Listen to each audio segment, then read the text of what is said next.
Yeah, so I guess coming back to Timebanks, we were talking about, you said some stories of things that you learned. So Bring. yeah, he makes up this system, just some wacky system, and a paper he published, and he starts it. And the first place he starts it, or one of the first places he starts it, in the equivalent of, I don't know what they call them in the States, citizens advice bureaus. Okay. And something interesting had happened to them in the previous years, which had dramatically increased their workload, which was Clinton, I believe, introduction of the minimum wage. And so basically lots of businesses weren't paying out the minimum wage, and then people would complain and they'd be kicked out. And so someone would come to the Citizen Advice Bureau and say, look, here are my wage slips, here's this proof, I've been sacked, they weren't paying me the minimum wage, what can you do to help me? And the person on the other side would say, well, I got good news and I got bad news. I mean, the good news is you got really good evidence. You will win in court. But the bad news is we got a real backlog, and it's going to take on average of 6 years to get to court. We're not properly funded, and we've only got so many lawyers that can take it to court, and the companies string it out, and that's it. So if you can wait 6, and the guy says, well, I've got no income, I can't pay my rent, I don't even know if I'm going to be in this area, and walks out. And they just had this huge, and they tried everything, and they couldn't shift this backlog. And then he introduced the time bank, and this is both a sort of serious story and quite a funny one, I think. So the first thing he did when he introduced the time bank is go around the big legal firms. And he said, look, we've got this new mechanism, right? And the legal firms in Washington do a lot of pro bono work, partly because their main clients are big government and they want to, look good. And, they also didn't feel it very satisfactory, because they would do this work.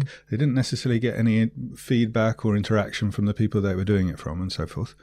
And now I could go to them and say, here, I'd like you to promise 100 hours to this community. And when you put in 100 hours, they will match it with 100 hours of their time. And if you want, you could direct it. You could get them to clean up a local park, and you could put your plaque on there, or what have you. And that was two advantages. One, it gave them a very manageable interface. It wasn't an open-ended book. 100 hours, they could just manage it, schedule it, book it, right? And two, they now started to feel that they were being matched in this effort by the community. They liked the idea. So they raised like £500,000 worth of legal time donated to the time bank. So now, same thing happens again. The worker comes in with his wage slips and sort of all this evidence, and the counsellor or the legal advisor on the other side would say the same roughly. I've got good news for you and I've got bad news for you. The good news for you is you've got excellent evidence, and I can also get you to High Court within 6 months, right? Or 3 months or something like this. Yep. And you will definitely win. And he said, well, what's the bad news? Well, the bad news is the reason I can take you to court is these lawyers have said that they will provide so much hours if the community matches it. So this court case is going to take 30 hours or whatever it is, 100 hours. I need you to commit or pay for it with 100 hours of your time or 30 hours of your time to some community project. But it's not going directly to the lawyers. So it's going to the bank. It's going to the bank. Yeah. Okay. It's just acting like money, Right. So if I earn some money doing something for a neighbour, I got that. I can now pay for my lawyer, right? And who decides how the bank spends money or spends hours? The banker. I mean, everyone has their own. It just works exactly like money. Everyone has their balance, and the bank can have a balance as well. Yeah. The guy would basically just say, fuck off. You're paid. You're a public official. I've just lost my job, right? You're being paid to help me, and now you're asking me to work. And the guy'd say, well, I'm sorry, that was what the lawyer said. There's nothing I can do about it. Take it or leave it. Yeah. This is where it becomes funny. Okay. So what then happens is, you imagine yourself being the time broker, the banker there. You've got $500,000 worth of legal time at your disposal, and now you've got 20,000 community hours that you can spend, right, sitting there in your bank account. So what they decided to do was organize like a 24-hour picket outside the factory owner's home, so they could get dinners brought, placards being made. They could organize the community rota of the protest. And these people lived in kind of these communities where they'd walk their kids to school, and Now imagine you're a factory owner. You've got someone protesting on your lawn. All your neighbours can see it, not paying minimum wage Right. all weekend. And, you've got shit hot lawyers on your case and you're going to lose in court in 6 months. They all settled out of court without ever having to use the legal time.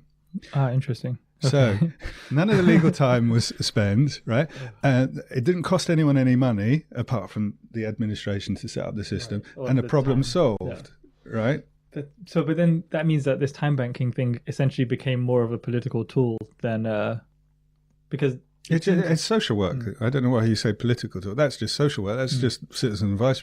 But you can use it. So then there are other stories I can tell you about it being used in depression, GPs prescribing it, and so forth. Well, I guess the story that's funny in this is it seems as though the whole thing that the time bank was created for, which was facilitating this transaction between legal time and other people's time, just ended up not being needed because the factory In other words, the community could always have done that. Yeah. But it's exactly the same as with any business. Imagine trying to organise a business without having any accounting or any cash and just sort of saying, please do that or do this or do that, right? Okay.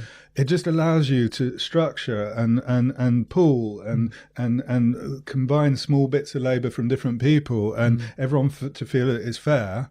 And so you can create more complex social structures out of it. The community always had the ability to solve the problem. Right. But you couldn't coordinate that community because there was no mechanism to coordinate it. But what is kind of interesting is that you sprinkle this kind of money on a situation and it suddenly all dissolves. And that's the magic of these of money in general and of these forms of money, is you can create forms of money that aren't backed by, I don't know, real assets or things you can buy in the shop, but they can still completely transform the working relationships of millions of people. Yeah. The reason it never took off in any big, I mean, there are hundreds of thousands of them all around the world, but is a different thing. And that is a strange cultural thing, which is basically the people who do this were non-technical and were socially orientated and also interested in local community growth and empowerment. So they did it that way. And in terms of currency design, all of that's a disaster. Because the things that really work are these sorts of similar exchanges on the internet for, I don't know, students making videos or musicians or cultural indices, because it's very hard to get a critical mass of people in one local area. And it's very, but it's very easy to make a huge critical infrastructure of exchanges on the internet. But the whole ideology of the people in community development and in the kind of ecology type movements was against that sort of remote kind of transactional stuff. And so it was never applied to those communities. So they had no desire to scale it up, basically. And they didn't know anything. I mean, they wouldn't make a mobile app. They wouldn't do that sort of stuff. It's only really in the last maybe 4 or 5 years, and still now there aren't any mobile apps. I mean, they're just about getting around to it. I would go and beg them to do this sort of stuff. But you've got someone who's like 55, 60 years old. They're not a programmer. They're a community development person. They've got their funding for that particular reason to work in the local community from the local council. They're not interested in getting, I don't know, Japanese video editors together with, this sort of thing, and that's where that movement came from. It's interesting. Yeah, I mean.